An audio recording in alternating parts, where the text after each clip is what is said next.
मंगो दुआ के शाला इंजदा नसीब होवे। मंगो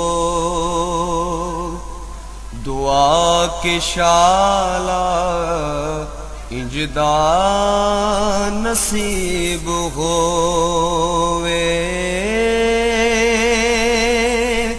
जद आवे मौत मैनू, जद आवे मौत मैनू, सोना करीब होवे। मंगो दुआ के शाला इंजदा नसीब हो। बिस्मिल्लाहिर्रहमानिर्रहीम। अस्सलामु अलैकुम दोस्तों और बुजुर्गों, नाज़रीन, तुहाडे सामने अगली वीडियो दे नाल हाज़र हां।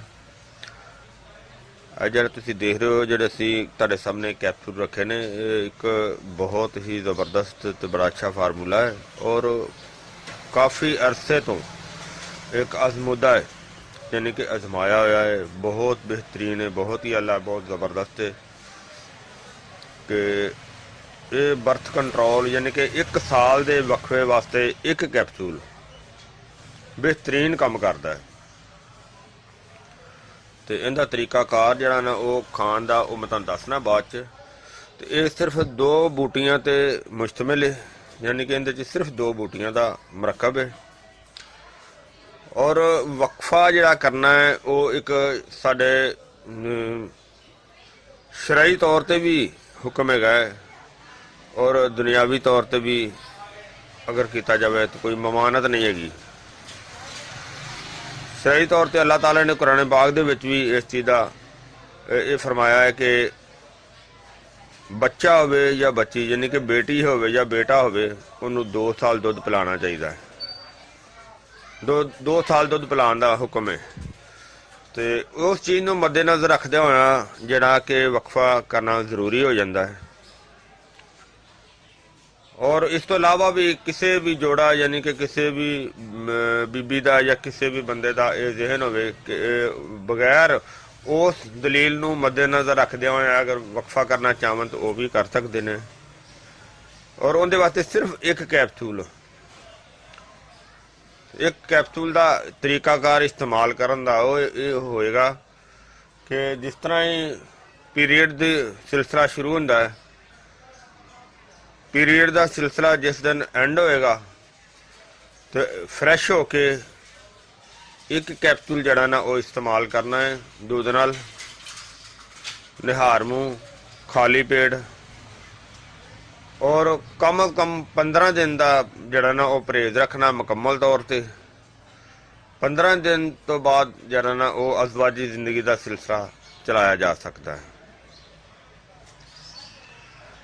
और ये कैप्सूल जो ने इन्हां दे विच जिहड़ियां असीं आइटमां शामिल कीतियां ने,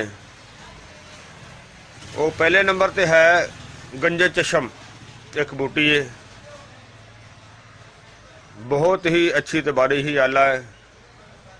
और दूसरे नंबर ते हैवन एरवंडी, एक ये बूटी है। इन्हां 2 बूटियां ते मुश्तमिल है। और ये काफ़ी अरसे तो जिहड़े मेरे उस्ताद ने वो इस्तेमाल करते आ रहे हैं। तो मैं सोचा कि फिर सारे दोस्तों के जिहड़ी ना ये वीडियो भी रखनी चाहिए है ताकि किसी नूं भी ज़रूरत होवे तो वो जिहड़ा ना वो इस्तेमाल करवा सकता है। हालांकि मैं किसी वीडियो दे विच भी ये नहीं कहा कि जरूरी तुसीं साडे कोल लवो, लेकिन इस वीडियो च मैं कह रहा कि अगर जरूरत के मुताबिक ये इस्तेमाल करना होए तो मेरा नंबर है 0321 48 00 429। यही मेरा नंबर व्हाट्सएप पर है, यानी कि 0321 4800 429। और इस तो इलावा कुछ दोस्त साडे इंडिया वाले होंदे ने जिहड़े कि काफ़ी फिर कमेंट्स करके पुछदे ने कमेंट्स करके कि वो जी ये सानू कित्थों मिलेगा। ਉਹ भाई ਤੁਹਾਡੇ वास्ते ਇਹ ਵੇ कि एक मेरे बड़े अच्छे दोस्त है ने रणजीत सिंह इंडिया ਦੇ ਵਿੱਚ ਹੈਗਾ ਨੇ, ਉਹ ਹਕੀਮ ਵੀ ਨੇ ਡਾਕਟਰ ਵੀ ਨੇ, ਤੇ ਉਹਨਾਂ ਦੇ ਕੋਲੋਂ ਵੀ ਤੁਹਾਨੂੰ ਨਾ ਇਹ ਚੀਜ਼ ਮਿਲ ਜਾਵੇਗੀ। और ਜਿਹੜਾ ਨਾ ਕਿ ਕੋਈ ਮੁਸ਼ਕਲ ਨਹੀਂ ਹੋਏਗੀ। ਉਹਨਾਂ ਦਾ ਨੰਬਰ ਵੀ ਤੁਹਾਨੂੰ ਮੈਂ ਦੱਸ ਦੇਣਾ 009192833377 यानी कि 009292333377 ਉਹਨਾਂ ਦਾ ਵੀ ਇਹ ਨੰਬਰ WhatsApp ਤੇ ਹੈਗਾ। और उन्होंने कोलों भी बआसानी ਜਿਹੜੇ ਉੱਥੋਂ ਦੇ ਦੋਸਤ ਹੋਣਗੇ ਜਿਨ੍ਹਾਂ ਨੂੰ ਜ਼ਰੂਰਤ ਹੋਏਗੀ ਉਹ ਉਹਨਾਂ ਨੂੰ ਦੇ ਨਾਲ ਰਾਬਤਾ ਕਰਕੇ ਤੇ ਬਆਸਾਨੀ ਲੈ ਸਕਦੇ ਨੇ। और इनका यानी कि बाएतमाद चीज़ है, मुकम्मल एतमाद वाली चीज़ है। इनका कोई किसी किस्म का कोई नुकसान नहीं हैगा, कोई साइड इफेक्ट नहीं हैगा और बड़े अरसे तो इस्तेमाल करवाया जा रहा है तो बहुत ही अच्छा तो बड़ा ज़बरदस्त रिजल्ट होंदा है। हाँ अगर कोई जड़ी हदायत समझाई जाएगी, अगर हदायत ते अमल ना किया जाए तो फिर अगर वो शिकायत करे कि मेरा मसला गड़बड़ होया उनदे विच वो फिर जिम्मेदारी वाली गल नहीं हुंदी हैगी। ठीक है ना।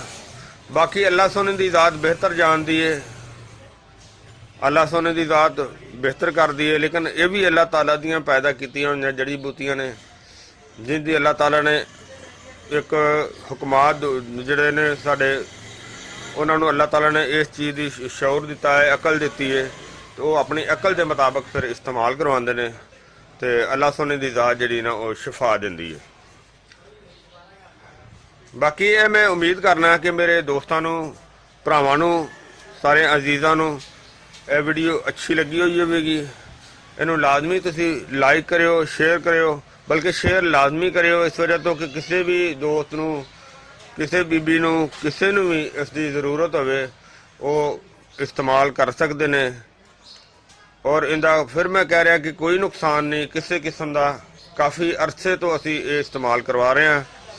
इंशाल्लाह अगली वीडियो दे नाल फिर मिलांगे। इजाज़त, अल्लाह हाफिज़, अस्सलामु अलैकुम वरहमतुल्लाहि वबरकातुहू। गए बदेरे सरकार नो कमांगे, गम हो गए बदेरे सरकार नो कमांगे, दरदा दरदा दरदान पाएगे रे, दरदान पाएगे